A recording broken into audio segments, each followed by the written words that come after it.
શેમ આમ ઉદાસ બેઠી છે? કાલે હું બજાર ગઈ હતી ને તે 5000 ની ઘડિયાળ લઈ તે મમ્મીએ મને પૂછ્યું કે આ ઘડિયાળ કેટલાની લાઈ તે મને બીક લાગી ને તે મેં કીધું કે 500 રૂપિયાની લાઈ તે એમને મને શું કીધું કે આ મનીષાને આપી દેજે ને લે 500 રૂપિયા તું બીજી લઈ લેજે.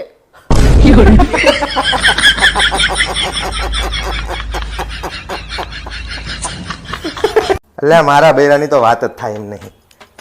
કોઈ વાતે કોઈ ટકટક જ નહીં. એક નંબર બૈરું મળ્યું મને તો. હા એ બધી જફા તમને આપી તમારા બૈરા બધા લોહી પીવે. હા હવે તો ભોગવો. હારું હેડ બાય. ભાઈ શું તમને એક વાત કહું? હા બોલ. તમે ગમે એટલા મસ્કા મારશો ને તોય હું તમને પત્તે રમવા તો નહીં જ જવા દઉં.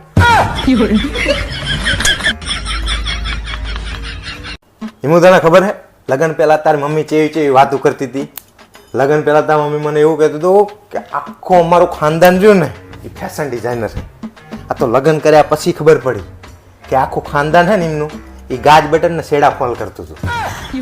એટલે પણ તાણે હે ને બધા એવું જ કહેતા હતા કે આને ફેશન ડિઝાઇનર કહેવાય ને એવું બધું કહેતા હતા. ગાજ બટન ને ફેશન ડિઝાઇનર કહેવાતા છે વાંચેરી મારે. અલા પણ તમે કઈ હે ને લગન પહેલા કઈ ઓછું જૂઠું નહીં બોલ્યા મારી જોડે? હું શું જૂઠું બોલ્યો? તમે એવું જ કહેતા હતા માર તો હે ને પ્રાઇવેટ બિઝનેસ છે. આ તો લગન પછી મને ખબર પડી ઈમુ કે આમને તો પંચર કરવાની દુકાન છે.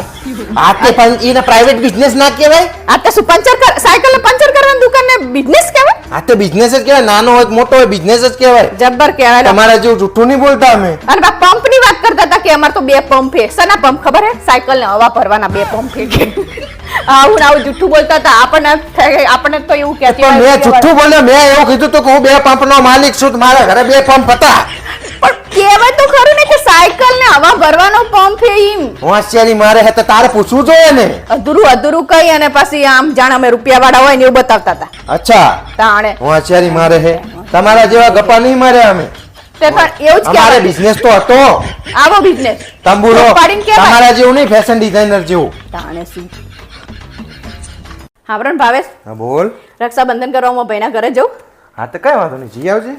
હા તમે તો ચાહો છો એવું કે હે ને હું મારા ભાઈના ઘરે જાઉં ને એટલે તમારા ભાઈબંધોને બોલાવીને તમારે પાર્ટી કરવા થાય ને અહીંયા એટલે તમે કહો મને. હા તો પણ કઈ વાંધો નહીં તો ના જતી બીજું શું કહું. એટલે તમારો કહેવાનો મતલબ શું છે? હું મારા ભાઈ જોડે અને મારા પપ્પાની ના જોડે સંબંધ તોડી નાખું એમ?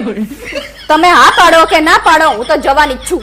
હા પણ જા ને પણ તને તો જા કે ના જવું તારી પોતાની મરજી છે. તારે ફાવે એમ કર ને. હા એમ તમારે કઈ કહેવાનું નહીં હું તો જવાની જ છું. તો પણ પૂછવા શું કરવા આવ્યા હે?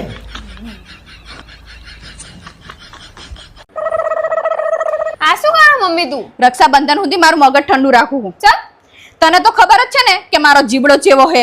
જો રક્ષાબંધન પહેલા તાર મામા ને મારથી કઈ કહેવાય જાય તો આ રક્ષાબંધને તાર મામા મને કશું ના આપે.